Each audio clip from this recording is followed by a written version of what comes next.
तो हमारे एक मित्र हैं, तो उन्होंने मुझसे कहा कि हम अपनी समझदारी का विकास कैसे करें। मैंने कहा सूखा हुआ पेड़ देखा है? बोले देखा है। मैंने कभी उस पर पानी चढ़ाते हुए किसी को देखा है? बोले नहीं। हमने कहा बस जितनी यूटिलिटी पैदा कर लोगे दुनिया में, कुछ चीजों पे ही तुम्हें ध्यान देना है, सब पर ध्यान ही नहीं देना। तुम एक शादी में गए, तुम्हें कोई खाना नहीं पूछ रहा है, तुम्हें कोई पानी नहीं पूछ रहा है, वो दुखी होने की बात नहीं है, वो जागने की बात है कि यार मेरी उपयोगिता क्या है, क्यों पूछेंगे लोग मुझे। तुम्हारे सामने एक आईएएस ऑफिसर आया, तुम्हारा दोस्त, पूरा परिवार उसके ऊपर टूट पड़ा, ये दुखी होने की बात नहीं, ये सोचने की बात है कि नहीं नहीं यार इसकी यूटिलिटी ज्यादा है, ये खुश हो जाए तो 100 करोड़ का टेंडर दिला दे साल भर में। बस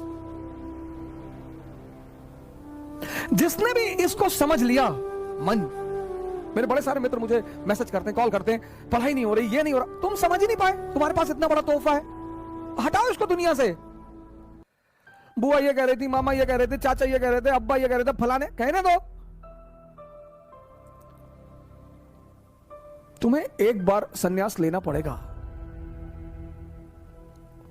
राम को लेना पड़ा, मोहम्मद को लेना पड़ा, जीसस को लेना पड़ा, बुद्ध को लेना पड़ा, महावीर को लेना पड़ा, जनक को लेना पड़ा, कृष्ण को, तुमको भी लेना पड़ेगा अगर तुम महान बनने का सपना देखते हो तो।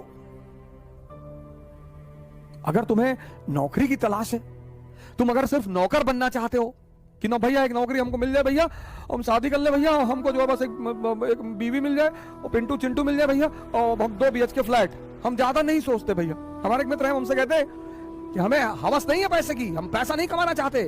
हम कहते तुम कमा भी नहीं पाओगे, दम चाहिए बाबूजी।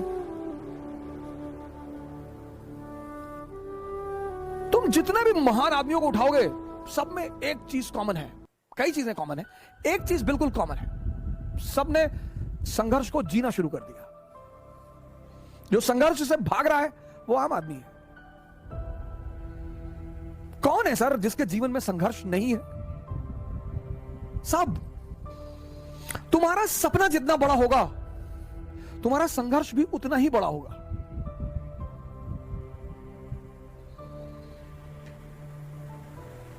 और संघर्ष को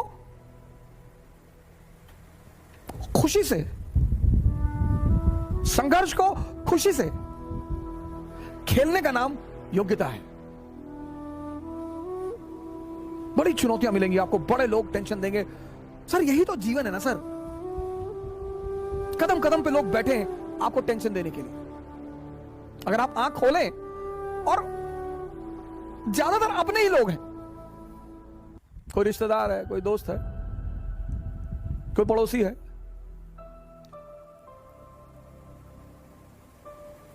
लेकिन आदमी को यह कॉन्सेप्ट समझ में नहीं आता अपने।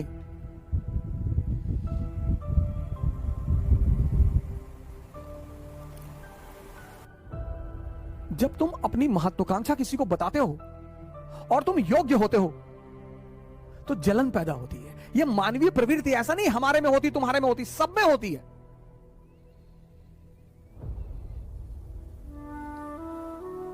जीवन में तुम्हारी योग्यता तुम्हारी सबसे बड़ी दुश्मन होगी, उसको छिपाना है। 98% लाना योग्यता नहीं है, योग्यता है इस दुनिया को हैंडल करना। मैच्योर जो लोग हैं ना, मैच्योर, वो 2 फ्रंट पर कभी नहीं लड़ते। इसलिए जितने हमारे युवा भाई हैं, जब भी आप बाहर निकले, तैयारी करने के लिए निकले, पढ़ने के लिए निकले, बाकी सारे दरवाजे बंद कर दें, सन्यासी हो जाए। मैं हमेशा ये कहता हूं कि शिक्षा का उद्देश्य है दिमाग को जिंदा करना। शिक्षा का उद्देश्य नौकर बनना नहीं है सर। और जिंदा दिमाग कहीं भी होगा, कलाम होगा, ये सब जिंदा दिमाग है सर। कुछ चीजें एकदम क्लियर हैं। हम मिडिल क्लास के लोग, हमारे पास खोने को कुछ भी नहीं है।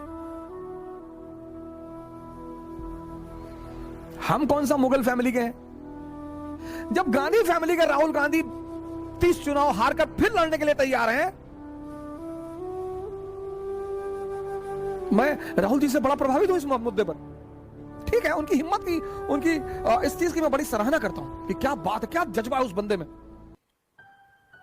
लड़ाई लड़ेंगे। जब वो गांधी फैमिली होकर उनको चिंता नहीं, मोतीलाल नेहरू प्रभावशाली आदमी, जवाहरलाल नेहरू प्रधानमंत्री, इंदिरा गांधी प्रधानमंत्री, उनकी मां किंग मेकर, उनके फादर प्रधानमंत्री। आप क्यों परेशान होते हो? मेरा प्री नहीं निकला, नहीं निकला, कोई बात नहीं, दूसरा दे दो। जब हार जाओ चुपचाप बैठ जाओ, सब गाली देंगे तुम्हें सब। अरे हम जानते थे दिल्ली में, हम जान रहे थे दिल्ली में जो पढ़ रहे थे, वो कनॉट प्लेस में लड़की लेके टहलते थे, दारू पीते, तो हमने खुद ही देखा इनको 40 बार। ये दुनिया है। जब तुम हारोगे ना, तुम्हारी गली का कुत्ता भी भौंकेगा तुम पर, और तुम्हें हंसी आएगी, बहुत हंसी आएगी कि मैं तू। और जब तुम जीतोगे, सब आकर तुम्हारी कदमों पे लेट जाएंगे। अरे भैया, तुम पैदा हुए तो हमको भगवान दिखाई पड़े थे सपने में, तो हम तुम्हारे पापा से बोले कि भगवान का साक्षात अवतार है।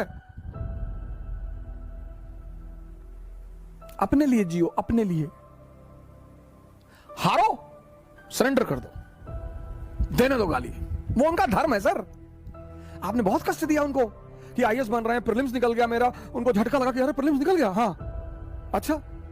फिर वो चला गया वैष्णो देवी की भगवान मेज न निकले किसी तरह से, उनको अपने बच्चे की चिंता नहीं है। फिर आप लौट कर आए मोहल्ले में कि भैया मेरा मेज भी निकल गया, खाना नहीं बना, 3 दिन मातम फैला रहा। फिर शिरडी चले गए, वहां भी हाथ पैर जोड़ कर आए कि अब अन्याय मत करना। वहां चल के आए शिरडी तक, पता लगा आपका इंटरव्यू निकल गया, फर्स्ट रैंक आईएएस में। वो पड़ोसी भागते हुए आपके घर आया रोते हुए। आपने कहा रो रहे चाचा? बोले बेटा खुशी के आंसू।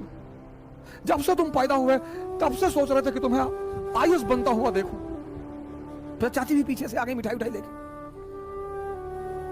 उनके बच्चे भी आ गए, भैया भैया भैया सेल्फी ले ले भैया। और आपको लगा क्या रे? अच्छा हो सकता है तुम जो डरते हो ना, ये तुम्हारे हार की सबसे बड़ी वजह है। और एरिस्टोक्रेसी चाहती है कि तुम डरो। तुम जो सोचते हो ना, वैसे हार्मोन रिलीज होते हैं। तुम जब सोच ही रहे हो, सोचो। कुछ लोग सपने में कंजूसी करते हैं, सपने में, सोचने में। जब तुम सोच ही रहे हो, सब सोच रहे हो, ऐसे आंख बंद करके सोच रहे हो, अफेयर के बारे में सोच रहे हो कि मैं आईएएस बन जाऊंगा तो मेरा अफेयर हो जाएगा रिक्शा वाले की लड़की से, तुम दरिद्र हो। जब तुम सपने में सोच रहे हो अफेयर के बारे में, तो डेमी मूर से सोच लो, सुष्मिता सेन से सोच लो, ऐश्वर्या राय से सोच लो। सोचना ही तो है। लोग सोचने में कंजूस हैं।